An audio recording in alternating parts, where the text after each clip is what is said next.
Alright guys, so in this video we are going to create a middleware such that if the user is logged in or is authenticated, or if he or she has a token, only then do we allow him to access certain routes. Okay, so we are going to create that middleware, and also in the previous video I might not have been given the best explanation why do we actually need a JSON web token. Okay, so in this video is going to be clear, so why do we need such tokens, and how is it going to help in authenticating users and also to access certain routes which are like protected, which means that user must be logged in. All right, so let's go ahead and do that. So within our middleware folder I'm going to create a file named auth middleware. All right, so inside that I'm going to import certain things. So before that we need to install a package called cookie parser, such that we can grab the cookie that is there within our request object. Okay, so so that we can parse that cookie and we can finally use it to check if the user is having the particular token or not. Okay, so we can go to our terminal, and we can uh, move to a server directory and install a package there called cookie parser dash parser. Okay, so this will pass the cookie that we actually have. Okay, and then we can use it in order to verify.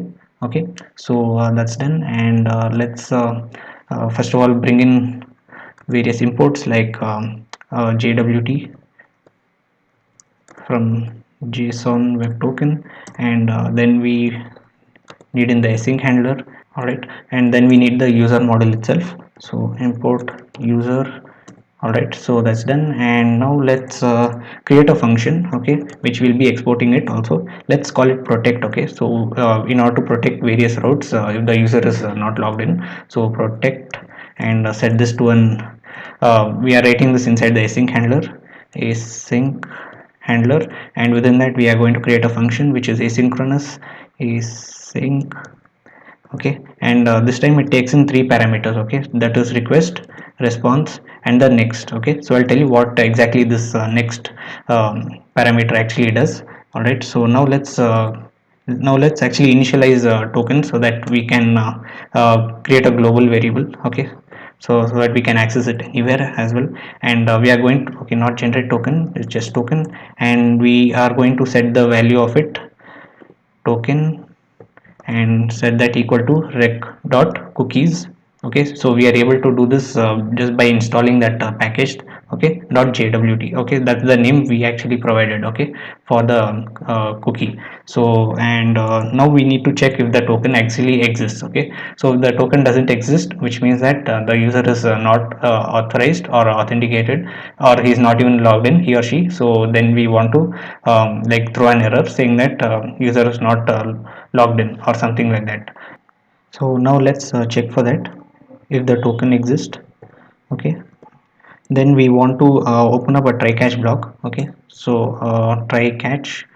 Okay, so here I want to create a variable called decode. So I'm going to right now decode the value for the token. Okay, so let's call it decoded value, or let's call it just decoded, and set that equal to jwt, which has a function called verify. Okay, so this will actually verify the token and give us the particular user that is having the id. Okay, so we have actually has the user id, okay, in the form of jwt. Okay, so that's what we are going to check. So we are going to pass in the token itself. Okay, and then we are going to provide the secret key. So this takes in two parameters, and remember the secret key that we in the previous video we had configured within our jwt, within our .env file. All right, so we can just grab that by process.env.jwt underscore secret. All right, so now that's done, and let's basically create an object within the request object. Okay, so we can just add in a property over there called request.user, and set that to await, since this is a mongoose model, so that is user dot find by id. So we are going to find based on this particular id. So okay, we are decoding that, and we are going to find that within our user model. So if that exists, then we are going to pass on. Okay, we are going to send through this next. Okay, if it fails, then we are going to throw an error. All right, so find by id okay, and we are going to get that using decoded dot underscore id dot user id, because that's what we set actually, right, in the previous video. And we do not want to send in the password. Okay, so this will also include the hash password, so we do not want the password to be there in the within the request object. So select. Okay, and in order to remove the password, we can just say minus password. Okay, so this will not include the password, and we are now finally going to proceed next. Okay, so we just need to call next just as. Okay, so if we do not call this will break the request and response cycle, and it will keep like fetching the making the request. Okay, so this will take infinite time, so that's why we need to pass in the next. So now we need to catch if there is any error. Okay, so error. Okay, so no, not error, catch. Okay, and pass in the error. And suppose if it is not able to decode this particular token, okay, which means that the user has some wrong token, or some fake ones. Okay, so if it is not able to verify, then it is going to catch it over here. So first of all, let's console this console dot error, and we are going to pass in the error itself.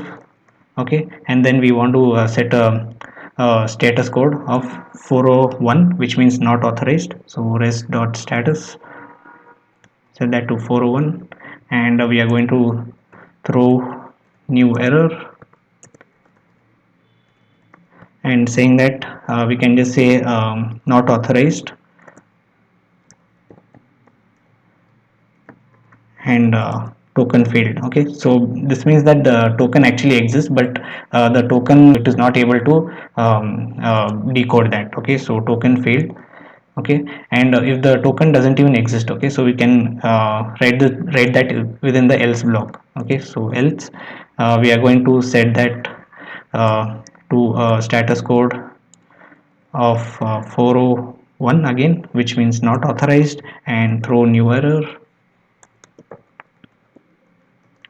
And we want to give a different message this time, saying not authorized.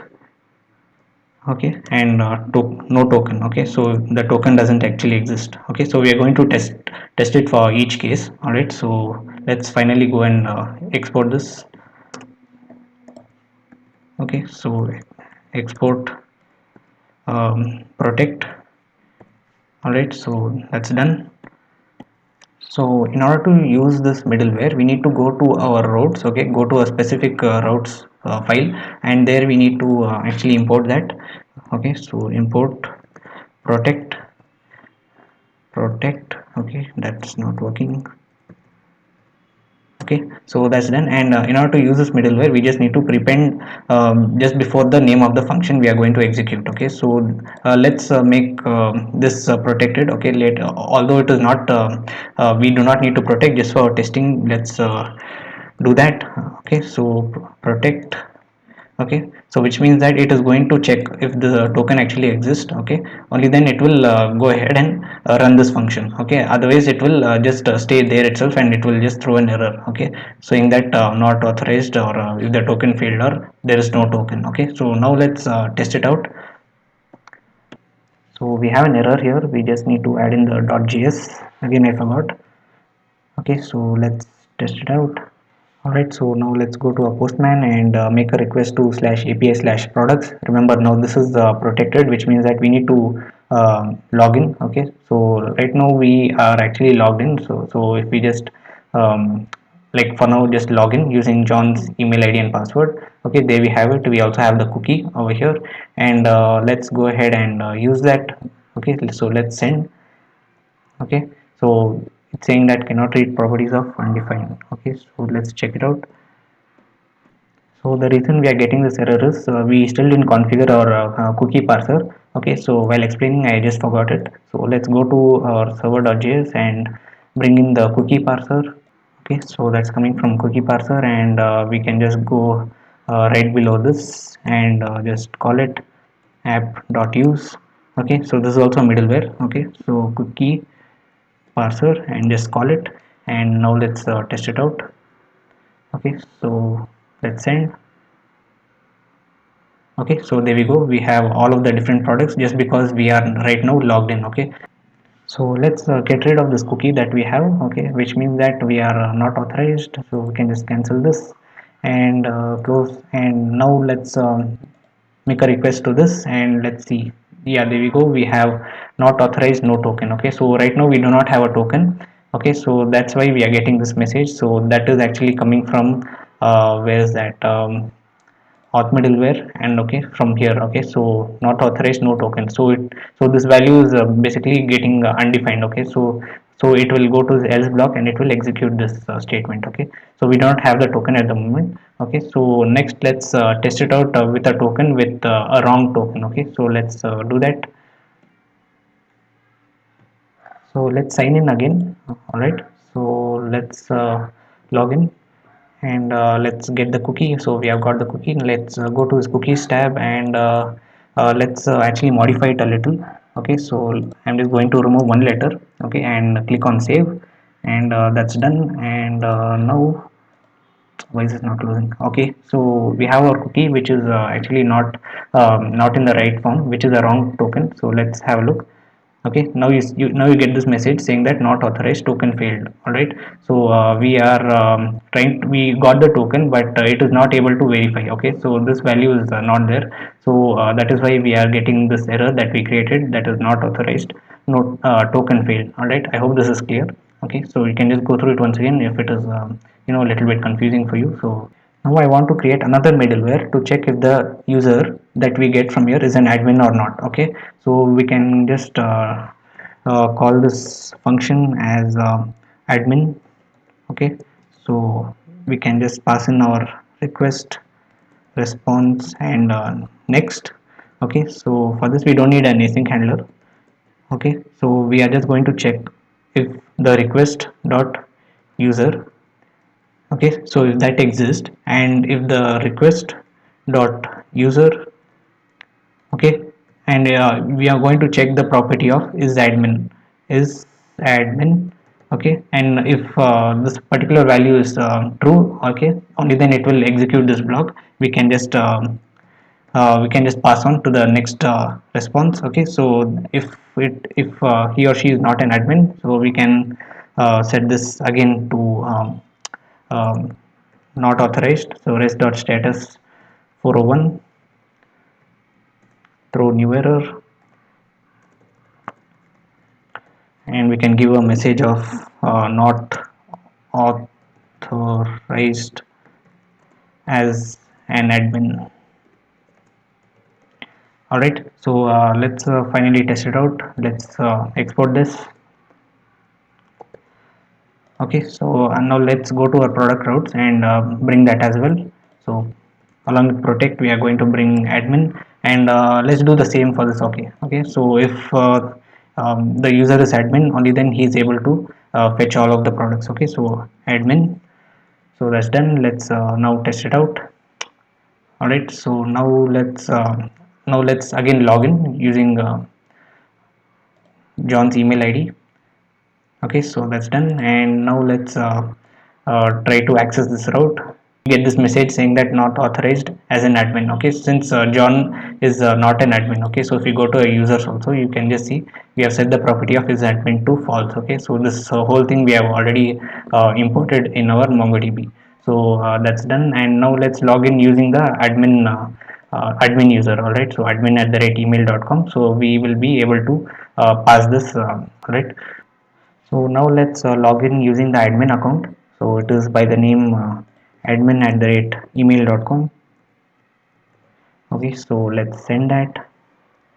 Okay, so there we have it, and now let's try to fetch this particular route. Yes, there we go, we have all of the products just because this particular admin is having a property of is admin to true. Okay, so that is why we are able to access all of these products. Okay, so we can also see over here that is okay, so if the reg.user, if the user object has a property of is admin to true, then we are going to pass on to the next request. Okay, so if this condition fails, then it is going to break the request response cycle, and it is just going to return a response of 401 with a message of not authorized as an admin. Okay, I hope this is clear.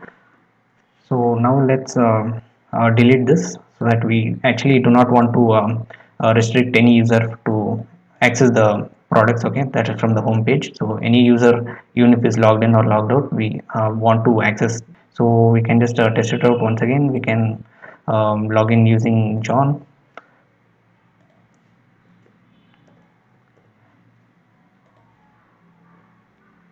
Okay, so there's some error, I guess. No, actually the server wasn't started yet. Okay, so there we go. And now let's try to access all the products. Yes, we are able to, just because we have removed those middleware. All right, so that's done. So in the next video, we will be creating the register user controller. Okay, so that we'll have the ability to for the users to, in order to register. Okay, if they are not logged in. Okay, and also we are going to check if he has an account already or not, and then we are going to also pass in the token instantly, so that after registering he is already a logged in user. All right, so let's all do that in the next video.